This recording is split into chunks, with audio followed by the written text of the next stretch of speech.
Now welcome to another lightning response video. This time we kick it off with a question from Lone Battle Droid, who asked, "Hey Thor, what do you think general audiences think about Star Wars these days? Since we can talk all day about the fan base, but ultimately it's the general public who are the largest revenue for Star Wars. Personally, I feel like with the low views of Andor initially and Acolyte, that general audiences are starting to check out. And with most fans out, if Disney doesn't do something new and exciting to keep general audiences, then they'll be in big trouble." And I'll kick this off with a personal anecdote, which means as much or as little as you want to look into it, I suppose. But I was with my family the other day for Thanksgiving, no surprise. And generally, or in the past, at family gatherings or get-togethers, I will get asked a million questions about Star Wars, what's upcoming, what was up with this show, what's going on with that, so on and so forth. Obviously, my family knows how big of a Star Wars fan I am. They know what I do here on YouTube. So I generally always get questions. This year, I didn't get asked about Star Wars one time. I did try to engage my sister, who is a pretty big Star Wars fan. She's not the hardcore fan who's watching YouTube videos and keeping up with everything. But she loves Star Wars, has loved it since we were kids, and I asked her if she was going to watch Skeleton Crew, which was days away at that point, and of course still is. And she said, "Oh yeah, I forgot about that." She then asked me, "What is it supposed to be about?" And I was kind of like, well, Goonies in space, and that didn't seem to be the most appealing thing to her ever. I then asked her if she watched the last Star Wars show, and she said, "Yeah, I didn't really like that one too much." And I said something like, "So you didn't like The Acolyte?" And she said, "What's The Acolyte? I thought Ahsoka was the last one." And again, it's an anecdote. It doesn't mean Star Wars is falling off the face of the earth with every casual fan, but I used to be asked by friends and family all the time about Star Wars, questions about shows going on, questions about what's next, questions about history and lore. I don't get asked anything anymore by anybody. And I'm not exaggerating to be dramatic, but years ago, like during the sequels, for example, I would still get asked questions a lot. Mandalorian brought on a lot of questions, a couple of the other shows, but it is just continuously dying down from my point of view, from the people I know in my personal life. They just don't care anymore. There was also a response to this comment. Again, another anecdote, but I thought it was interesting, and I'll read it now. It comes to us from Patricia65, who said, "I've mentioned before, and I realize my experiences are anecdotal. I work with a lot of kids and pay attention to what they are interested in. Very few are interested in Star Wars. My son is only interested in OT, PT, and The Mandalorian. Nobody dressed up as a character for Halloween, especially the girls. No girls are interested in Rey. It's all about Elsa from Frozen. Also, the president of Hasbro even said the sequel trilogy merchandise hasn't sold well, so I'm not sure why they claim Rey is their only asset."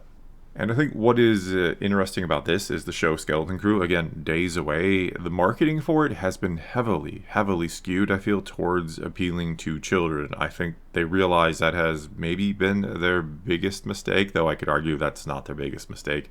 That their biggest mistake is kind of fumbling just the franchise in general and losing their more passionate fans and disenfranchising even the more casual fan and the average audience member that nobody really, again, cares, which could be oversaturation combined with poor quality.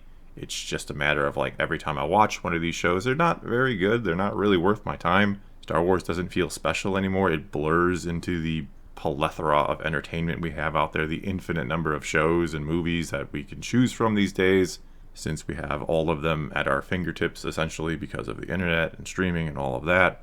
But I find it interesting how heavily skewed all of the marketing, again, all the little commercials or little teasers and everything they're doing has been really aimed at kids and nostalgia, making you try to feel like this is Goonies from the 80s, if that's when you grew up, or a show you loved or movie you loved.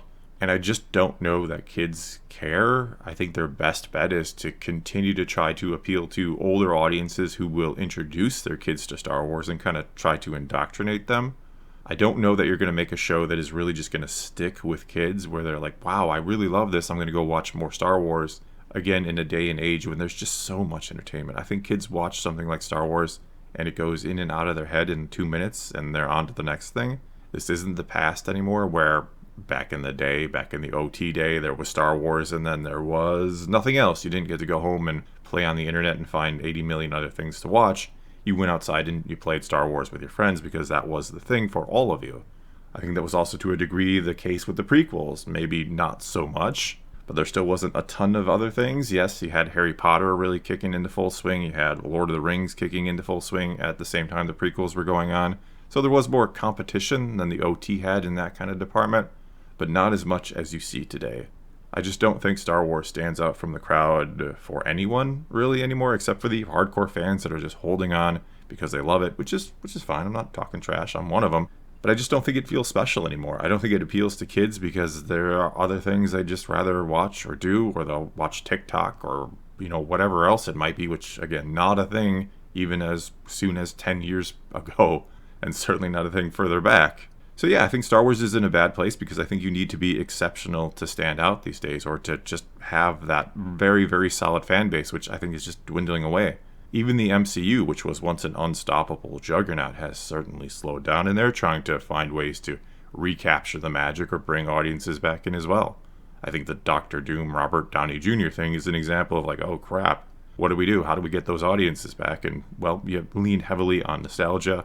But yeah, to be blunt, I think Star Wars is in a really, really rough spot. And I know Captain Obvious right here, but I really do. I don't think it has that it factor anymore that just lures people in automatically because it's Star Wars. They have lost that. They have lost the automatic customer who sees the Star Wars name or hears the Star Wars name or sees the logo and is like, I am going to watch that because it is Star Wars. They are gone. And you've also lost a lot of your hardcore fans, and you're not resonating with the younger generation. Star Wars is in trouble unless they figure something out really fast. Alright, enough rambling about that. Let's do one more here, and it comes to us from Do It All Day, who asked, Hey Thor, since we're talking about using villains from Legends, why do you think Lucasfilm is so reluctant to use Legends material? I mean, Marvel uses a lot of its comics as source material for its MCU. We know Kennedy's claims that Star Wars lacks source material, but is it more than that? Are there licensing issues with the writers of Legends material? Why must the fans beg Lucasfilm to use the stories and characters from Legends that are already there?